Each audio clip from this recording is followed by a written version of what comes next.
Bonjour les motivés.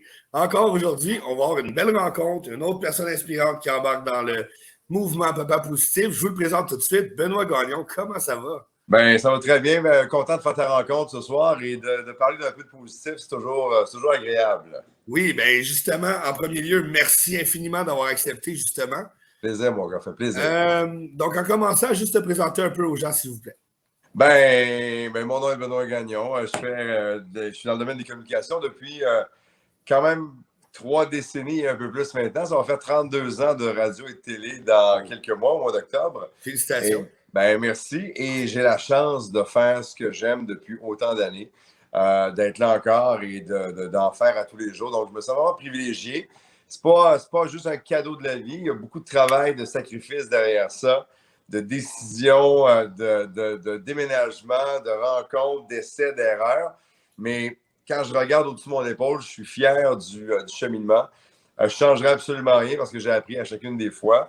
Alors, je fais ça et je suis un homme d'affaires aussi j'allais dire à temps partiel, mais à temps plein parce que ça m'occupe aussi énormément dans différentes entreprises.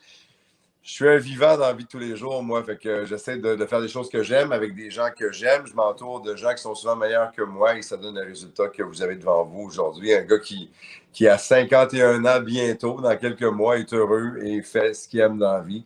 Puis ça, c'est un grand privilège. Ben, wow, belle présentation. Merci beaucoup. Puis tu as tellement raison d'entrée de jeu, là. C'est tellement ça l'important dans la vie, être heureux, hein, au bout du Ah. compte. Ouais, puis c'est pas donné à tout le monde. Il y a des gens pour Non, qui c'est pas toujours facile. Puis il y a même des gens pour qui c'est facile qui sont pas nécessairement heureux dans la vie. c'est ça. Je pense qu'il faut se créer une coquille pour se protéger de bien des affaires, mais je pense qu'il faut se créer son bonheur aussi. Ne serait-ce que de prendre le temps pour regarder son film préféré une fois de temps en temps, que de voir des amis, que d'aller manger au restaurant, mais juste de faire des choses qui nous font du bien. C'est ça. Puis quand tu es bien dans la vie de tous les jours, parce que tu fais justement des choses qui te font plaisir, je pense que tu as le bonheur un peu plus facile, même s'il y a des embûches qui arrivent après. Je pense que si tu nourris ce qui te fait du bien, tout le monde va en bénéficier, pas juste moi. Tu sais. Exactement, tu as tellement raison. Puis justement, c'est une belle transition pour ma prochaine question qui est, t'en as parlé, les obstacles. Ouais. Quels obstacles aurais-tu fait face, puis comment tu as fait pour les traverser? Par rapport au travail que moi je fais, Par rapport à ta vie en général. par rapport à la vie en général, puis les obstacles, moi je veux dire, il y en a eu plusieurs, parce que moi je travaille dans un milieu qui est vraiment trippant, mais qui est très compétitif aussi, Ouais. où on a, par exemple, à la radio des codes d'écoute par rapport à d'autres stations où on est en compétition. On veut être bon, on veut être bonne dans ce qu'on fait quand on travaille en équipe ou quand on travaille tout seul. Donc, ça vient avec des objectifs, ça vient avec des résultats aussi qui ne sont pas toujours comme on le souhaitait ou qui sont meilleurs que ce qu'on pensait. Et des fois, ça peut amener des rencontres dans des bureaux avec des dirigeants qui ne sont pas toujours contents. Ça en est des obstacles, ça. Des fois, tu peux avoir fait le tour de où tu travailles, puis tu te lances dans le vide parce que tu te dis la meilleure façon d'amener ma carrière à un autre niveau, c'est de changer de station, changer de ville, changer d'équipe. Ça peut amener des obstacles aussi. Puis moi, je suis un gars moi, je suis un peu baveux par rapport à ça parce que j'ai beaucoup confiance en moi. Certains OK. diront que c'est de la prétention. Je ne suis pas prétentieux, mais j'ai confiance en moi. Ouais. Et ça m'a OK, toujours bon, bien servi, ça. Ça m'a toujours bien servi parce que quand il y en a des obstacles, justement, comme j'ai confiance en moi, je me dis qu'il y a toujours une solution, que je vais être capable de trouver ce que ça me prend pour être capable de contourner le problème, de passer par-dessus, de l'éliminer complètement. Souvent, je le fais par moi-même, mais aussi, je pense que justement parce que je n'ai pas d'ego à ce niveau-là, je suis capable de prendre le téléphone, d'appeler quelqu'un qui a plus d'expérience que moi, qui a plus de vécu, qui a plus de talent, qui est mieux entouré que moi pour poser des questions puis être capable d'entendre les réponses puis de les mettre en pratique. Je pense que, excuse-moi, je pense que quand il y a des obstacles comme ça, tu as toujours deux choix. Ou tu t'écrases puis tu fais comme ah, c'est plate, il y a quelque chose qui vient, Ouais. qui vient me ralentir dans mon cheminement ou qui vient nuire à ce que je voulais faire ou qui vient d'enlever mes chances de réussite par rapport à l'objectif. Ou tu as le choix de te retrousser les manches, d'y faire face. Il n'y a rien que tu peux changer. Là, c'est comme un boxeur qui monte dans le ring. Une fois que la cloche est sonnée, il y a un gars devant toi qui veut te knocker. Fait que tu peux courir toute la soirée, puis il va te courir après, puis tu vas rien arranger. Ou tu fais comme OK, let's go. C'est là que ça se passe. Je garde les mains hautes, je me protège, puis si je suis capable de le clencher, je vais le clencher. Les obstacles, je les vois beaucoup comme ça, moi. OK, excellent. Ben justement, tu parles de confiance en soi. Je pense que c'est beaucoup la clé dans ce que tu as dit. Comment tu as fait pour la bâtir, cette confiance-là? Le sport m'a aidé beaucoup. Le sport m'a OK. aidé beaucoup. Moi, j'ai commencé à jouer au football au secondaire, puis je suis comme j'ai comme changé dans la même année beaucoup. OK. Tu sais, je faisais partie d'une équipe. J'avais un rôle au sein d'une équipe. J'ai appris à gagner, j'ai appris à perdre, j'ai appris à avoir donc ces responsabilités-là aussi, puis d'avoir des gars qui comptaient sur moi pour que je fasse ma job, pour pas que ça nuise à l'équipe. Je pense que j'ai gagné beaucoup en confiance en ayant un rôle dans une gang. Puis c'est drôle parce que ça m'a permis de devenir rapidement un leader dans la vie de tous les jours. Moi, quand j'ai une équipe, j'aime ça avoir. Je le dis souvent, mes amis vont faire comme moi. Ils disent encore son exemple du capitaine sur son chandail, mais je le dis souvent. Quand il y a une gang, quand j'ai une équipe, quand j'ai une nouvelle, je sais pas, un nouveau groupe de gens autour de moi, j'aime ça avoir le C du capitaine sur mon chandail, puis d'être là pour eux autres. Pas de l'idée dans le sens où je veux être en avant, puis prendre tout le succès qui va venir. Non, mais j'aime ça être là pour les supporter, puis les voir shiner, puis faire en sorte qu'en équipe, on gagne. Puis cette confiance-là s'est bâtie, comme je te le disais, beaucoup par le sport, parce que j'étais un maniaque de sport d'équipe. La réussite d'une équipe, pour moi, c'est super important. J'aime quelques sports individuels, mais je me réalise plus, moi, comme individu, puis comme gars, puis comme homme, quand je fais partie d'une équipe. Et ma confiance vient beaucoup de là. D'avoir appris à perdre. Tu sais, j'ai été coach de football à Boucherville, où j'habite pendant plusieurs années. Puis souvent, j'entendais les parents qui disaient « Ah, c'est pas grave, l'important, c'est de participer. » Oui, mais non. C'est le fun de gagner aussi, puis de savoir qu'est-ce que ça goûte la victoire, puis d'avoir du succès. Ça fait partie du sport, là. Exact. Puis c'est bon de perdre aussi. Des fois, il y avait des parents qui disent « Ah, donnez le ballon égal à tout le monde, puis ça va finir égal la partie. » Non. Faut que tu gagnes, mais il faut que tu perdes aussi. Parce qu'après ça, plus tard dans la vie, quand moi, j'avais des kids, mettons, de 13 à 16 ans, mettons, là. Quand tu arrives plus tard, puis ils appliquent pour un job, puis ils ne l'ont pas, puis ils n'ont jamais appris c'était quoi se faire dire non, puis avoir perdu, puis pas avoir la job, mettons, que tu vas avoir. Ils sont comme désemparés parce qu'ils ne savent pas comment réagir, comment le gérer, mettons, et tout ça. C'est important de gagner jeune, puis c'est important de perdre jeune aussi. C'est important d'avoir. Exact. Puis d'avoir des gens qui sont meilleurs que toi, c'est important aussi parce que, ça te donne un objectif, un but, puis tu fais comme, pourquoi ce gars-là ou cette fille-là est meilleur que moi? Question de plus que moi? Qu'est-ce que je peux faire pour m'améliorer, puis les chauffer un peu plus, puis avoir une chance de peut-être les battre à un moment donné ou quelque chose comme ça? Je trouve que c'est important. Fait que ma confiance est venue beaucoup par ça. Je me rappelle, j'ai eu des saisons, moi, où on se faisait clencher à tous les matchs. Puis on prenait l'autobus jaune pour retourner à l'école après, puis on braillait, puis tu sais, là, c'était comme, wow, c'était pas le fun, la défaite, mais on a tellement appris à travers ça. À ce moment-là, tu m'aurais dit, qu'est-ce que tu as appris aujourd'hui? Fuck all.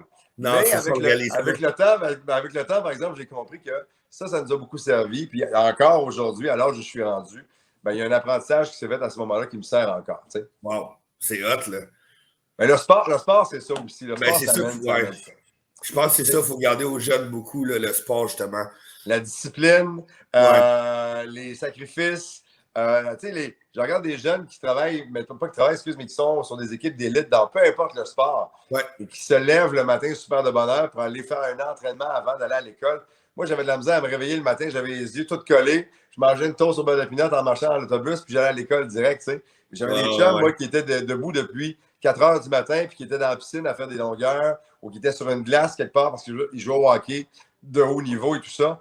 Ça m'a toujours impressionné, tu sais. Fait que cette discipline-là qui amène le sport, les sacrifices, apprendre à avoir des objectifs, apprendre à gagner puis à perdre, comme on le disait tantôt, par le sport, tout ça se passe et tu t'en sers éventuellement dans ta vie. Puis des fois, tu peux développer des réflexes sans savoir que ça vient de ton équipe de baseball quand tu avais 12 ans, 13 ans. Oui, c'est ça. C'est après que tu te rends compte. Tu sais même pas, tu sais. La discipline, mettons, quand tu as un examen ou quand tu as un travail, puis tu as, mettons, des résultats de fin d'année à produire parce que ton boss te les a demandé.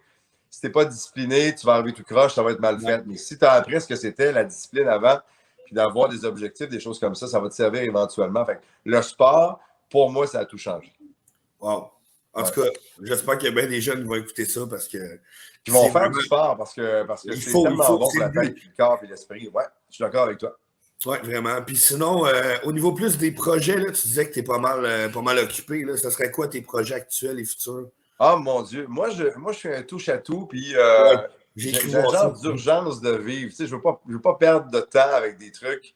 Je veux pas passer à côté de des occasions. Je veux pas rater, mettons, un meeting entre deux gars, puis pas faire partie d'une aventure qui commence avec eux autres, avec un nouveau projet d'affaires, puis être assis à la maison dans 6 mois, puis faire comme hey, j'étais avec eux autres, puis je passais à côté. Fait que Ouais. j'ai la chance d'avoir des gars et des filles autour de moi qui ont beaucoup de talent, qui sont bons dans leur sphère, puis qui ont plein d'idées, puis qui sont proactifs et tout ça. Fait que j'essaie d'être assez à l'écoute, puis je pense que je le suis pour me coller sur des gens à qui je peux apporter quelque chose, puis qui peuvent m'apporter quelque chose aussi, et qu'ensemble, on va gagner. Moi, le mot que je dis souvent, c'est ça, c'est de gagner ensemble. Ouais. Je le dis des fois que je suis tout seul, je suis bon, mais en équipe, je suis imbattable. J'aime ça m'entourer de gens qui sont bons autour de moi, puis avoir un objectif ou le goût de lancer un nouveau truc ou une nouvelle patente. Écoute, j'ai une petite brasserie qui s'appelle la Brasserie Amiral. On a quelques produits, on vend des bières. On en lance 2 nouvelles dans les prochaines journées. Un autre produit, quelque part au milieu de l'été. On est dans 1100 points de vente partout au Québec. On est super fiers de ça. Ça me tient occupé, ça. J'ai 2 autres compagnies. Une qui s'appelle Triangle Gaming, une qui s'appelle Play Jeux, où on crée des jeux pour les casinos à travers le monde. OK. Ça fait des années qu'on est là-dessus, qu'on travaille comme des fous. Et cette année, après comme 12 ans de travail où on n'a pas fait 25 scènes, mais on a mis des milliers d'heures là-dedans, puis de sacrifices. On a voyagé, on a présenté notre petite compagnie d'ici à des géants mondiaux du gaming et tout ça, où au départ, ils ne nous regardaient même pas, puis maintenant, ils répondent au téléphone quand on les appelle. Il y a beaucoup de travail derrière ça, mais on est là, on va bientôt récolter le travail de 10-12 dernières années, puis ça, je suis fier de ça, encore une fois, avec des chums. On a lancé ça il y a une couple d'années, puis ça se passe bien. Pour vrai, ça m'inspire beaucoup d'entendre ça parce que je pars aussi de rien, puis ça me rapporte rien, puis je mets des heures en tabarouette. Fait que je comprends le processus. Mais tu sais, dans la vie, c'est facile, tu as le choix. Ou tu restes assis sur ton fauteuil, sur ton cul bien écrasé, puis tu chiales sur ce qui se passe, puis tu fais rien, ou tu te lèves de ton fauteuil, puis tu embarques dans la parade, puis tu essayes des affaires. Je dis souvent, j'aime ça, même m'écraser sur le bord d'un lac, puis c'est beau, c'est calme le soir, puis il n'y a pas de mouvement, le lac est bien, bien calme. C'est beau, mais après une demi-heure, moi, je veux que ça bouge. Pour que ça bouge, il faut que tu lances une roche dans l'eau pour créer du mouvement, pour qu'il se passe quelque chose. Sinon, ça va juste rester un beau lac bien, bien tranquille, bien, bien calme. Puis ta vie peut être comme ça aussi. Fait que, ou bien ta vie, puis tu es correct là-dedans, puis tu es heureux, puis ça, c'est correct, parce que j'en ai des gens autour de moi qui sont bien là-dedans, puis c'est correct. Ou tu es un peu comme moi, puis tu aimes ça qu'il y ait de l'action autour. Tu aimes ça provoquer des affaires. Tu aimes ça rencontrer des gens, savoir qu'il se passe un projet, ou tu as toujours rêvé de vouloir faire quelque chose dans la vie, puis tu le fais jamais. Pourquoi? Pourquoi? Quand tu vas être mort, il va être trop tard. Fais-le maintenant. C'est ça, tu as des regrets, puis ouais. Oh mon Dieu, puis le mot regret, c'est un mot qui est poche, tu sais. Ouais. Ça veut dire que regretter quelque chose, c'est que tu l'as mal fait ou tu l'as pas fait. Ouais. Puis j'aime mieux l'essayer puis de mal le faire parce que j'ai moins de regrets dans le sens où j'aurais essayé au moins. Tu es sûr du résultat parce que tu l'as fait. Exactement. Mais si tu ne l'as jamais fait parce que tu es resté assis dans ton lazy boy à manger des chips, c'est sûr que si c'est les Miss Vickies, je te comprends, c'est mes chips préférés. Mais en même temps. Moi aussi. Et voilà. Mais si tu restes assis là, il ne va rien arriver. Puis même si tu as tout le talent du monde, ils ne viendront pas te chercher à la maison. Ils disent, hey, viens-t'en, on va te sauver, nous autres. Non, il faut qu'à un moment donné, tu te lèves. Il faut qu'à un moment donné, tu te donnes des objectifs. Il faut qu'à un moment donné, tu fasses comme, hey, tu sais quoi? Moi, j'aime telle affaire dans la vie. Puis c'est pas vrai que je ne vais pas l'essayer au moins une fois. T'sais. Fait que tu y vas, tu le fais. Puis au pire, allez, tu t'es trompé, mais comme tu le disais tantôt, si tu n'essayes pas, tu ne sauras jamais. T'sais. Ben non, c'est ça. Puis, tu sais, souvent, tu lis dans. Je pense que c'est Napoléon Hill qui disait ça. Souvent, tu as besoin de faire des échecs pour avoir un succès. Puis, tu es peut-être à un échec de ton succès. Donc, tu es aussi bien déçu. Et si tu as juste des succès dans la vie, quand la chaîne débarque à un moment donné, là, quand tu casses la gueule, quand tu fais une crevaison, c'est un gros projet que tu pensais avoir et que tu n'as jamais goûté à la défaite, tu ne sais pas comment réagir. Et je pense que ça peut scraper bien des affaires après. Alors que si tu n'as jamais mis le genou à terre dans ta vie une couple de fois, que ça a toujours été facile, à un moment donné, ça va frapper. Puis quand ça va frapper, puis si c'est plus tard dans la vie, tu es désemparé, tu ne sais pas comment le gérer. Ouais. J'aime ça me mettre le nez dans le trafic, moi, puis une fois de temps en temps, on se trompe. Puis tu sais, j'ai pas fait juste des bons coups dans ma vie, mais ces mauvais coups-là, c'est pas des échecs, puis c'est de l'apprentissage, mettons. C'est ça, exactement. De dire comment je suis meilleur aujourd'hui pour gérer des... Il m'arrive une marde demain dans la vie, mettons, là. Je vais être plus outillé à la gérer du mieux que je peux avec les moyens que j'ai, mais parce que j'ai déjà goûté à quelque chose qui n'était pas très, très bon, mettons, au goût, là. Je sais ce que ça goûte. Je ne vais pas y retourner. Je vais tout faire pour l'éviter, tu sais. C'est ça, exactement. Ouais. Puis, justement, là, tu as beaucoup de projets, tout ça. Tu as beaucoup de...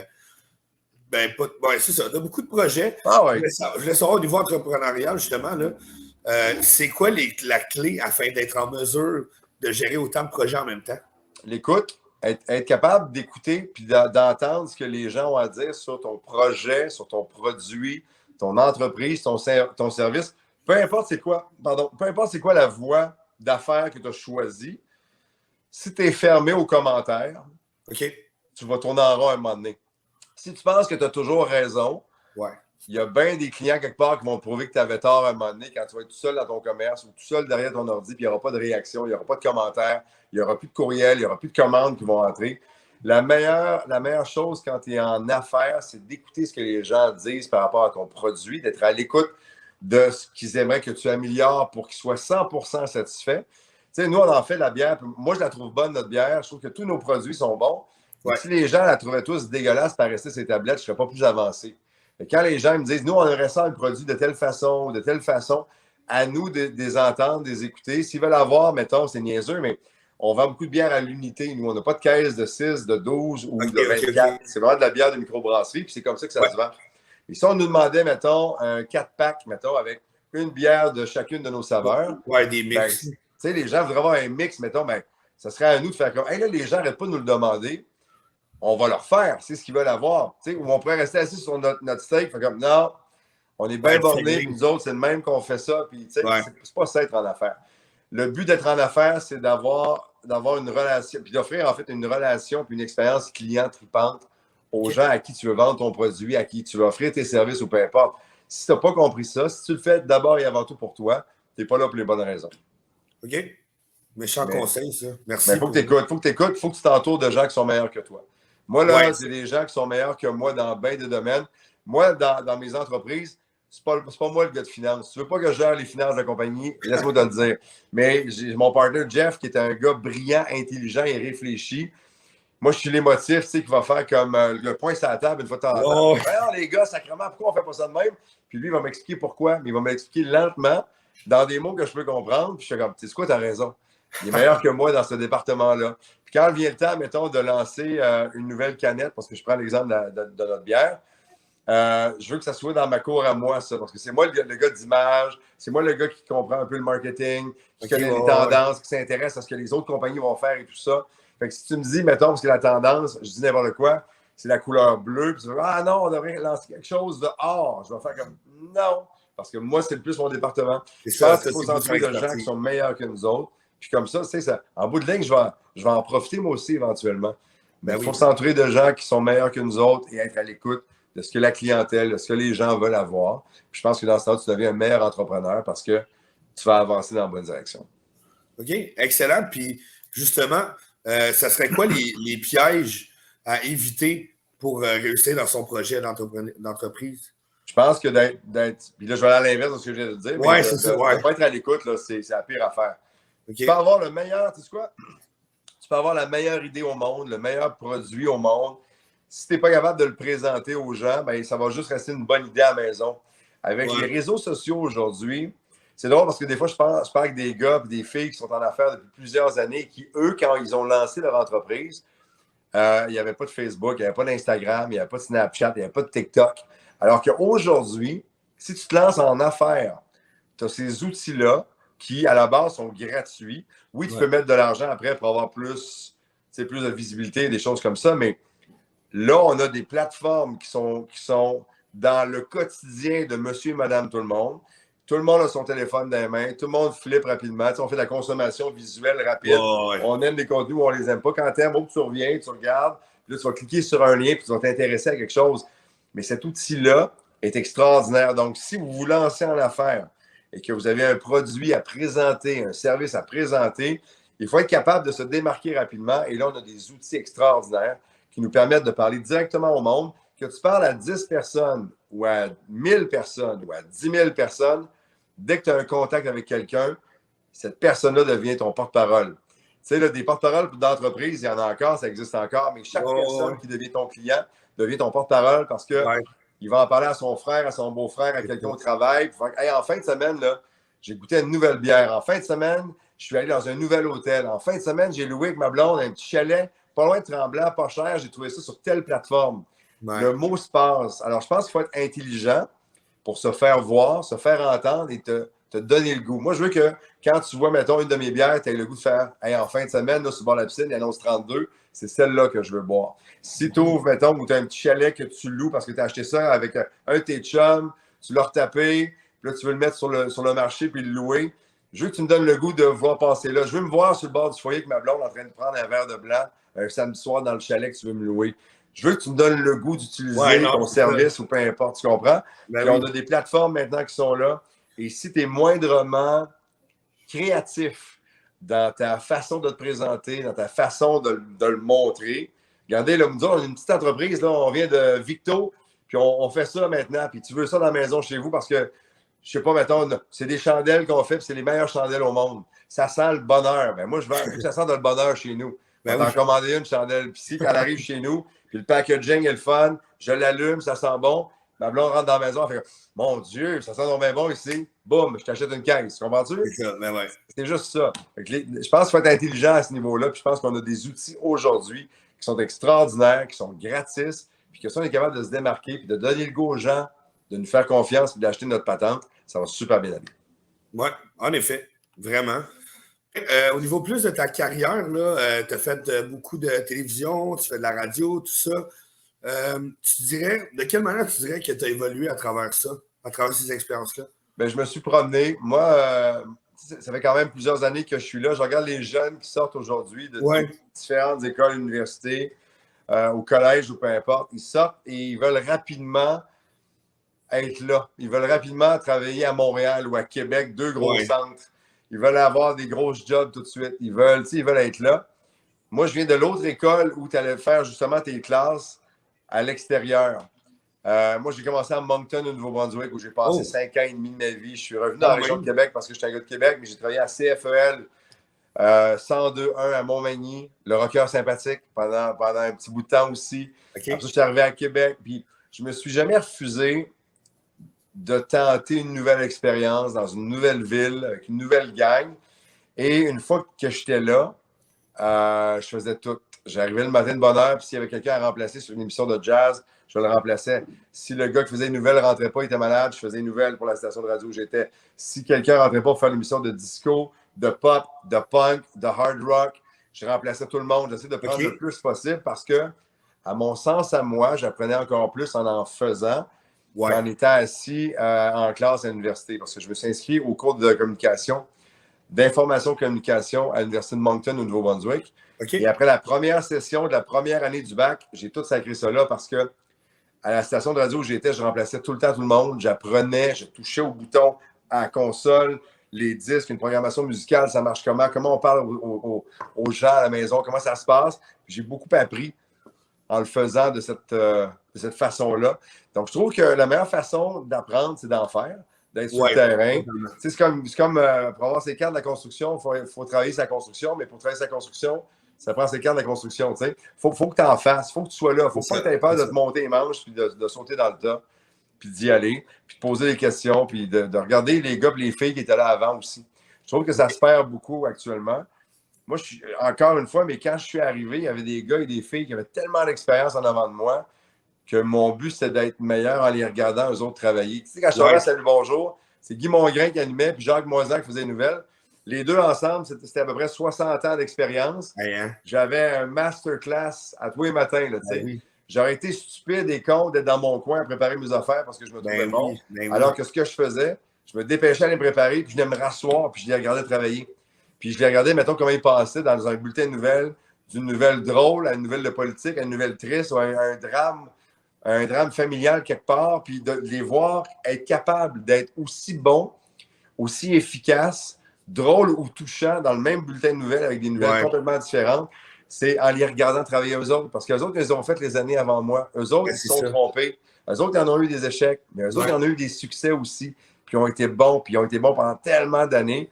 Je pense que le meilleur conseil que je pourrais donner aux jeunes qui commencent, peu importe le métier, je connais mieux le mien, mais peu importe le métier, il y a toujours un gars, une fille en avant de toi qui a bien plus d'expérience que toi. Dégonfle la tête un petit peu, dégonfle la ballonne un peu. Des fois, ferme ta gueule, fais juste regarder ce qui se passe. écoute avec tes oreilles, regarde comment ils font, puis de cette façon-là, tous les jours, tu vas devenir meilleur, tu t'en rendras même pas compte.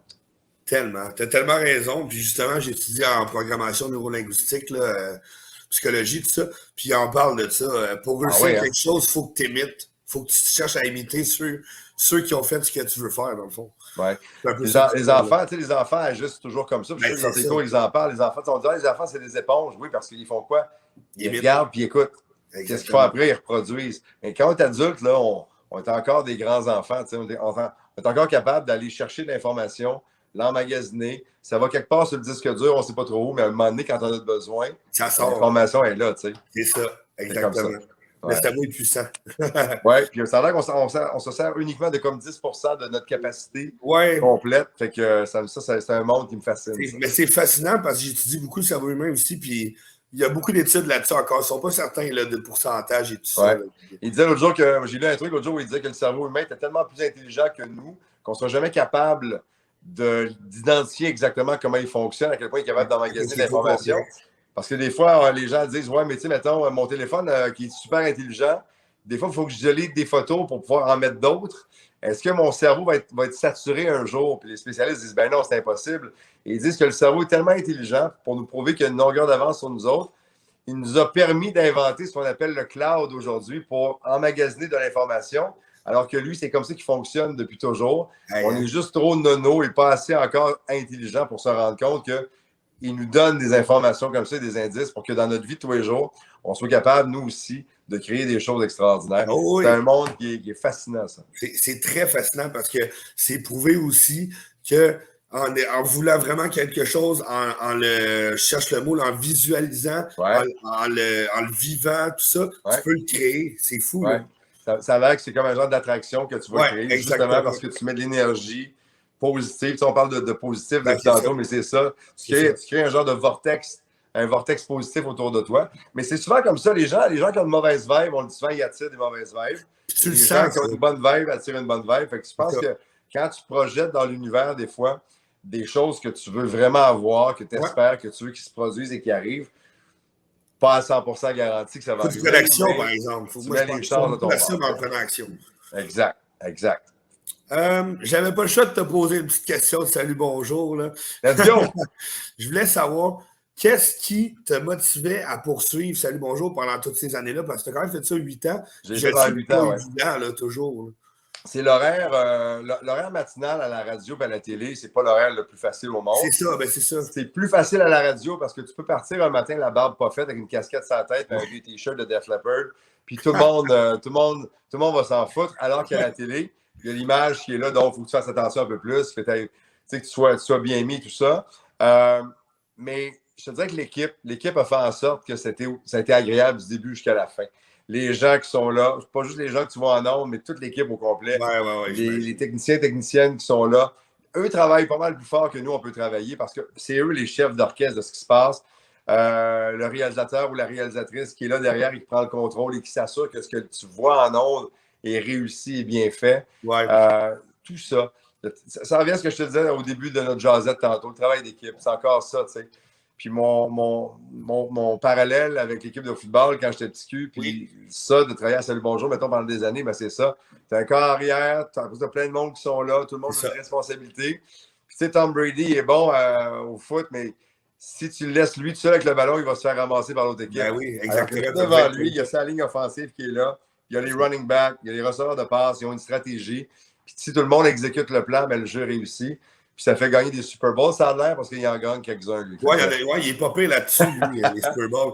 Mais tu sais, on a parlé beaucoup d'équipes depuis le début.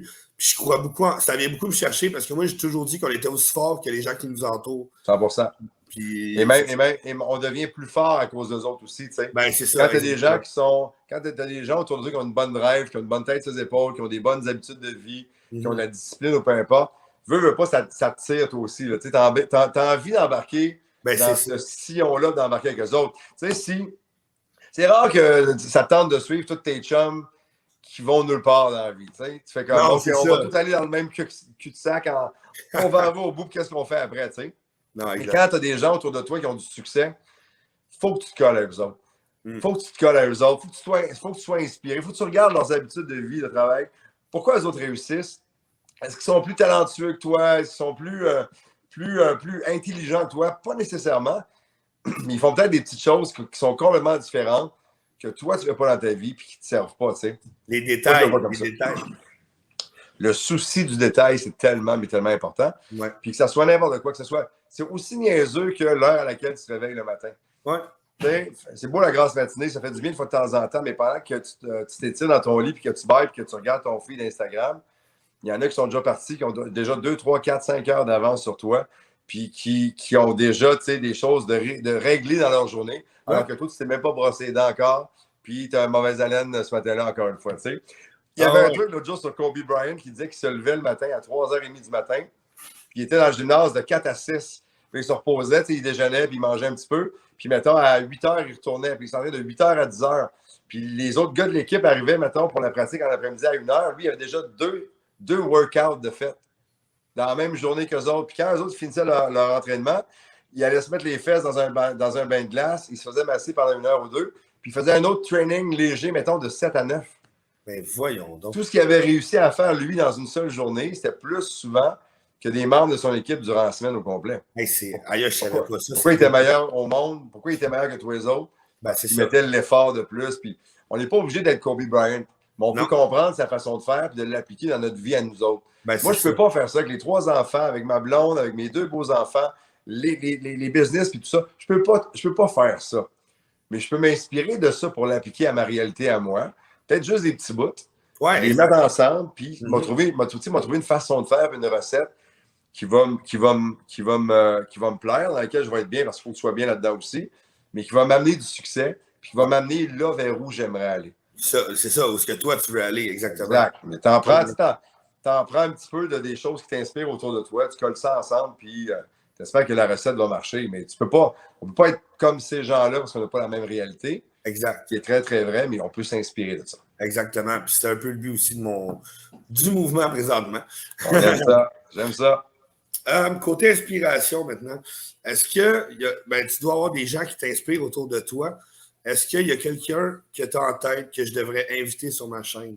Ah, tu aimerais inviter quelqu'un là? Ah! À qui tu n'as pas parlé à date? C'est ça l'affaire aussi, de parler avec pas mal de monde, là, tu sais. Ouais, mais ça peut être n'importe qui. Moi, je pars comme principe que tout le monde est inspirant dans la vie. Là. Ouais. C'est pas obligé d'être quelqu'un de connu du tout. Là. C'est vraiment quelqu'un qui t'inspire, toi. Il y en a plein, mais moi, j'ai un petit frère dans la vie qui s'appelle Alexandre Despatie, qui a gagné sa vie en speedo pendant plusieurs années. Puis qui a plongé partout à travers le monde et qui a quitté qui n'a pas eu de vie d'enfant, qui n'a pas eu de vie d'ado vraiment, parce que rapidement, bien jeune, il a été dans l'élite mondiale de son domaine à lui. Et lui, il en a connu de l'adversité. Lui, il a connu des blessures. Lui, il a connu des déceptions. Il a connu des highs extraordinaires aussi parce qu'il a été parmi l'élite mondiale dans son sport. Mais il ne voyait pas sa famille 8, 9 mois, 10 mois par année. Il était partout. Il était partout et nulle part en même temps. Toujours dans des c'est ça, c'est comme tu payes pour ça, là, vraiment. Oui. Il s'est blessé gravement. Il est revenu. Il n'a pas réussi des grandes compétitions. Il voulait absolument dominer, mais il est revenu plus fort après ça. Moi des gens qui ont une jambette dans la vie, mais qui sont capables de se relever, de se laver les mains, de faire comme OK, c'est pas fini cette affaire-là. Puis continue encore une fois à progresser, à marcher vers en avant. C'est facile de s'asseoir dans son coin et de faire comme ah, maudit, je suis pas chanceux, puis de rien faire. Ouais. Quand tu fais rien, qu'est-ce qui se passe à un moment donné? Il y a du velcro qui pousse sur le plancher. Tes pieds restent collés là, puis là, tu ne bouges plus. Alors que quand tu as des gens autour de toi, comme Alex, qui sont capables de faire comme OK, il vient de m'arriver une marde, c'était pas le fun, qu'est-ce qui s'est passé? Tu te décantes un peu, tu analyses pour être sûr que tu vas mettre toutes les chances de ton bord pour plus que ça arrive, cette affaire-là. Mais tu es capable de foncer après, d'avoir la tête haute, de faire comme OK, let's go. Ça m'impressionne. Ça, je trouve ça hot. Puis il y a des gars et des filles qui, pendant la COVID, ont failli perdre leurs entreprises. Qu'est-ce qu'ils ont fait? Ils ont usé de leur tête, ils ont été imaginatifs et créatifs, ils ont inventé des nouvelles façons de faire dans leur propre business, ils sont encore là aujourd'hui. Puis malheureusement, il y en a plein qui ont perdu ce qu'il y avait aussi, parce que pour eux, c'était plus difficile, cette adversité-là, qui était incroyable parce que personne n'en avait vécu ça de façon collective, une pandémie mondiale. Ah non, c'est assez incroyable ce qu'on a vécu. Là. Mais il y en a qui ont été capables de se revirer de bord puis de faire comme oh, c'est pas vrai que tu vas gagner à la COVID, oh non. Ils sont virés de bord dans plein de milieux différents. puis qui sont encore là aujourd'hui, puis ça roule leur affaire. Fait que Ça, dans c'est l'adversité, très tu apprends. Puis pour te nommer un gars que je connais bien puis qui l'a pas eu facile, c'est mon chum Alex. Ben, excellent. Je vais faire ce qu'il faut pour l'avoir dans mon mouvement. Il m'a donné son sel, ça va être bien facile, tu vas voir. Bon, ben, excellent. Merci beaucoup. Puis, en finissant, là, est-ce qu'il y a un objectif que tu veux atteindre dans les prochains mois, puis que tu pourrais reparler éventuellement là, sur la chaîne? Écoute, je te parlais de nos deux compagnies de création de jeux, autant Triangle Gaming que Playjeux. Ouais. L'objectif dans un an, c'est d'être dans plusieurs casinos en Amérique du Nord. On est à la porte de plusieurs actuellement avec nos jeux. Il y en a un en particulier sur lequel on est très, très confiant, qui va être lancé dans les prochaines semaines, dans les prochains mois. Fait qu'on mise beaucoup là-dessus. C'est le cas de le dire, on est all-in dans cette avenue-là de notre entreprise. Mais on est confiant qu'on a quelque chose de le fun et on est surtout fiers que ça vienne d'ici au Québec parce que pour nous, c'était important que nos idées partent d'ici et qu'on fasse rayonner le talent d'ici et le côté créatif et entrepreneur du Québec à travers le monde. Puis ça, c'est une de nos grandes fiertés. Ben, c'est un super beau projet. J'ai hâte qu'on en reparle éventuellement alors. Avec grand plaisir, mon gars. Ça me fait plaisir de t'en jaser. Ben, merci encore. Écoute, c'est le mot de la fin. Fait que, OK. Merci encore d'avoir accepté. C'est super gentil de ta part. Moi, je suis super heureux. Ben, c'est une belle jasette. Ça a passé trop vite. Ouais, oui, ça a passé vite. Il va falloir se refaire ça. Là. Là, je me suis fixé un objectif avec ta gang. Fait que je n'ai pas le choix de te revenir dans une couple de mois. Là. Exactement. Donc, on va se donner des nouvelles. Je te remercie encore. Puis, je te souhaite de passer une excellente soirée. T'es gentil. Puis je t'envoie le numéro d'Alex tantôt. Bye. Excellent. Merci. Bye bye. Salut.